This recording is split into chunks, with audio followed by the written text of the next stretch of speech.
He's going to hang on, and he'll stop the fight. Down he goes. Oh, he's hurt.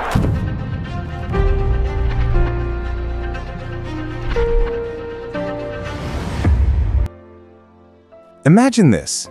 You're the undisputed heavyweight champion of the world, a force of nature who crushes opponents in seconds, earning millions with every punch. Your name alone sends shivers down spines. But in a blink, it's all stripped away. The glory, the gold, the freedom.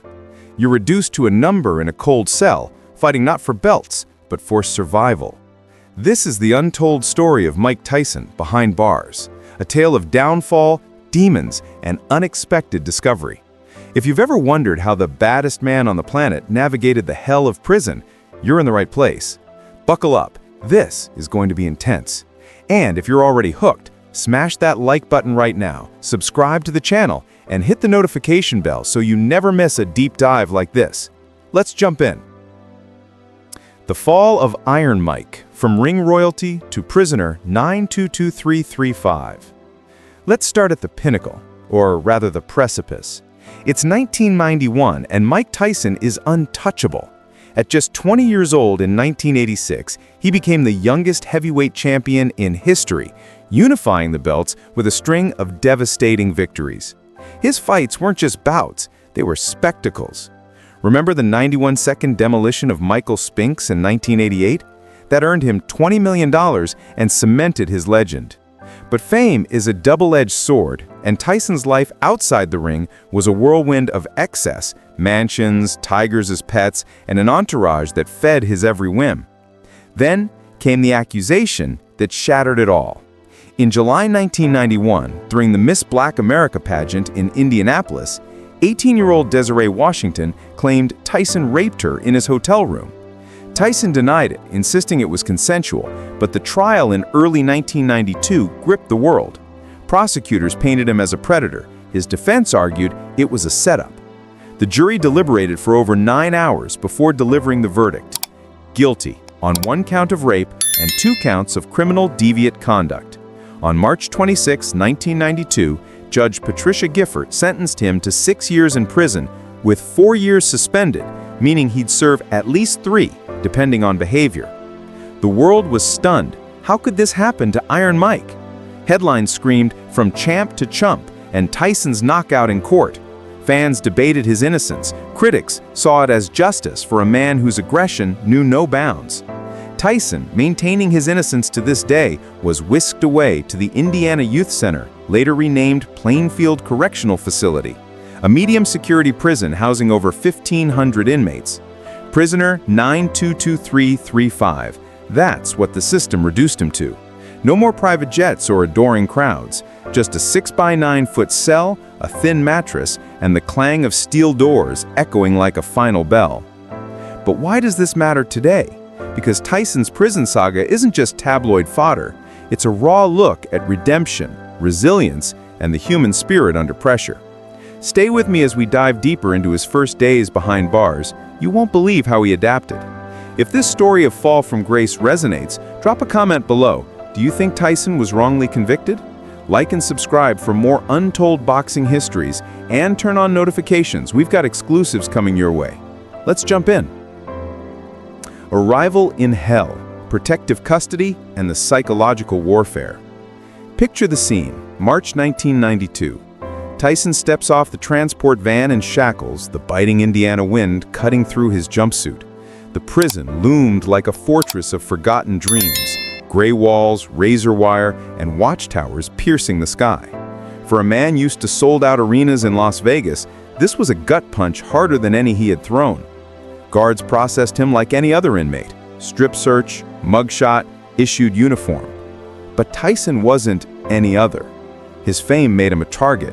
For admiration, exploitation, or worse. Prison officials knew this. They placed him in protective custody, essentially solitary confinement to shield him from threats. 23 hours a day alone in that tiny cell, with 1 hour for exercise or showers. No TV, no radio, just books and his thoughts. The isolation was meant for safety, but it became its own torture. Tyson later reflected in interviews, "It was like being buried alive, but still breathing." The cheers of crowds were replaced by distant shouts, clanging trays, and the occasional scream piercing the night. But in this void, something unexpected happened. Stripped of enablers and distractions, Tyson began to confront himself. He devoured books, Malcolm X's autobiography, Sun Tzu's The Art of War, Machiavelli's The Prince. These weren't casual reads, they were lifelines. Malcolm X's story of prison transformation resonated deeply, inspiring Tyson to convert to Islam. He took the name Malik Abdul Aziz and found solace in prayer and meditation. Guards were astonished. The ferocious fighter was now a studious inmate, requesting more reading material. But prison isn't a library retreat. Tension simmered everywhere. Inmates whispered about the champ in their midst. Some idolized him. Others saw a chance for notoriety, like, "I fought Mike Tyson and lived." Guards reported inmates sizing him up during rare yard time, debating if his fists were as deadly without gloves. Tyson felt the eyes on him, the subtle challenges. His persona as the baddest demanded respect, but prison rules flipped the script. Violence meant more time, solitary, or worse. This psychological tightrope was brutal. Tyson's temper, legendary in the ring, had to be caged. Former inmates recall him diffusing taunts with calm stares or quiet words, earning respect through restraint rather than rage. One ex-con shared, "Mike didn't start fights, he ended conversations." But beneath the surface, the pressure built. How long could he hold back? Hold on, we're just scratching the surface. Up next, the daily grind of prison life and how it eroded the champion's edge. If you're gripped by this transformation, hit that subscribe button and like the video. Activate the bell for notifications. You don't want to miss a deep dive like this. Share your thoughts. Could you survive solitary like Tyson? Prison life is a monotonous beast designed to break spirits. For Tyson, an elite athlete accustomed to grueling training camps, it was a slow erosion. Wake up at 5 a.m., count, breakfast, think watery oatmeal and stale bread. Then assigned work, Tyson mopped floors, cleaned cells, mundane tasks that humbled the millionaire. Lunch, more count, yard time if lucky, dinner, lights out by 10 p.m. No custom gyms, no nutritionists, just bodyweight exercises in his cell, push-ups, sit-ups, shadowboxing against shadows. His physique, once the sculpted weapon, began to soften. Without protein shakes or heavy bags, the lightning speed that felled champions like Trevor Berbick dulled. Boxing experts speculated 3 years without sparring, irreversible damage. Tyson admitted later, "I felt my power slipping, but my mind was sharpening." He improvised workouts, using the bunk for dips, the floor for burpees. But the real fight was mental. Boredom, regret, the weight of lost millions. Ironically, he called these his best 3 years of his life. Why? Freedom from the chaos outside. No hustlers siphoning his fortune. He'd lost over $100 million by then. No media hounding him, just routine and reflection. He studied history, philosophy, even chess, drawing parallels to boxing strategy. This intellectual awakening birthed a new Tyson, introspective, spiritual. But prison politics loomed. Hierarchies based on gangs, race, reputation. Tyson navigated with calm confidence, as he put it. He listened more than spoke, observed alliances. Inmates tested him, subtle jabs about his conviction, his fading muscles. He responded with poise, but the undercurrent of violence was ever present. Shanks, homemade knives were common. Assaults happened in blind spots. Tyson shared in a podcast, "People try the strongest. They start with sarcasm, but I nipped it in the bud." He was a settler, thriving in adversity. Yet he avoided gangs, focusing on parole. Good behavior meant early release, no write-ups, no fights. Until, teaser alert, a stabbing incident flips everything, leading to lockdown hell. Stay tuned, the tension's about to boil over. If this peek into prison psychology fascinates you, like, subscribe, and ring the bell. Comment, what's the toughest routine you've endured? The pressure cooker builds. It started with a flash of metal in the yard, a stabbing between rival inmates. Chaos erupted. Shouts, blood on concrete, guards swarming. The entire facility locked down. What began as a standard 48-hour protocol stretched into weeks, testing every man's sanity. No yard, no library, no movement. Just endless hours in cells turned saunas by summer heat. For Tyson, it was agony. His structured days vanished, books blurred under dim lights.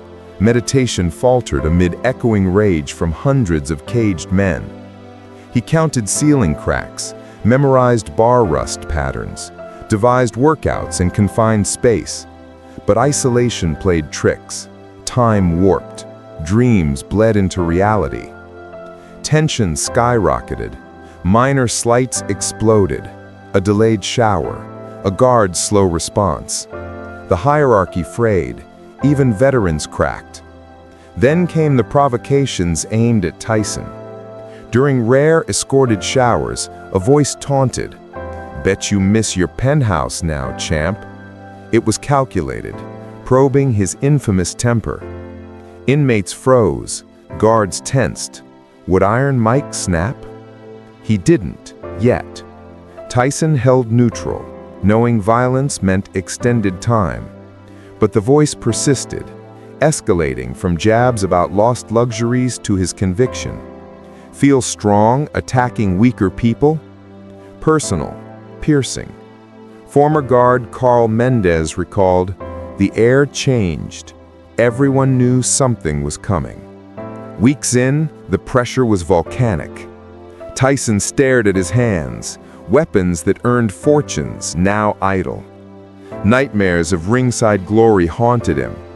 The facility pulsed with unspent fury. Small scuffles multiplied. Guards grew harsh, and that voice kept needling, waiting for the break. Cliffhanger. The breaking point arrives in a blind spot. What happens when the champion unleashes?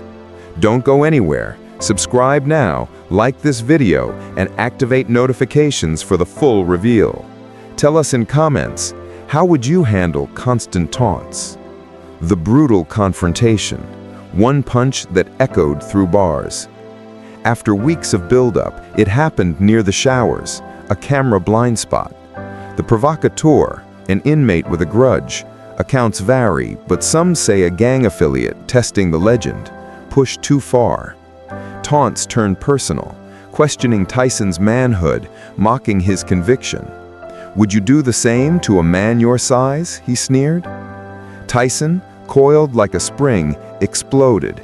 In under 3 seconds, his signature right cross landed, surgical, devastating. The inmate crumpled, unconscious for 38 seconds, with a fractured cheekbone, lost teeth, and lacerations needing 14 stitches. Biomechanics later estimated 1,200 pounds of force, peak Tyson power, despite years without training. Eyewitnesses froze in silence. A guard noted, "Tyson stood like a statue. The guy hit like a sack of potatoes." No celebration, no follow-up, one punch sufficed. Tyson later explained, "We were locked down long, something irritable. I lost it a bit. Boom." It was his only fight inside, but it redefined respect. Prison psychologists noted the shift. Aggression toward Tyson plummeted. His reputation solidified. Don't poke the bear. But consequences? Modest punishment per records, perhaps due to provocation. Tyson spent time in the hole, solitary, but he called it his savior, enjoying the solitude for reflection. This wasn't street brawling, it was pro-level precision. A combat expert analyzing footage, hip rotation, shoulder alignment, textbook Tyson. The injured needed multiple surgeries, nerve damage lingering. It reminded all, incarcerated or not, he was Iron Mike. Wow, that punch changed everything. But what came next? The aftermath and lasting legacy. If this raw action thrilled you, like, subscribe, and bell up. Comment, was the punch justified? Aftermath and metamorphosis. From inmate to reformed icon. The knockout's ripple effects were profound. An unspoken rule emerged. Cross Tyson at your peril. interaction shifted to reverence. No more tests. This allowed him to focus inward, more reading, prayer, self-growth. Prison psychiatrists observed the act of controlled aggression paradoxically enabled peace. Tyson converted fully to Islam, finding structure in faith. He avoided further incidents, earning parole after 3 years.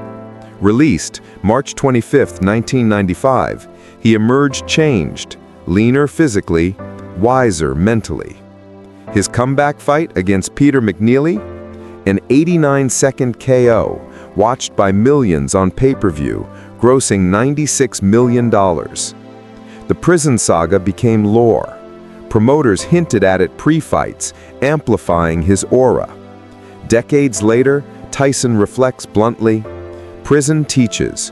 One blow says more than words." It exposed his core, power tempered by discipline. Only one fight in 3 years, that restraint amplified the impact. Beyond boxing, it's a redemption arc. Tyson battled demons post-release, more legal woes, bankruptcy, but evolved into a podcaster, actor, philosopher. His Hotboxin' podcast shares wisdom from the abyss. Reflect. Does Tyson's single fight make the knockout more impactful? Share below. Thanks for watching this epic dive. If you loved it, like, subscribe, and activate notifications for more legends await. See you next time.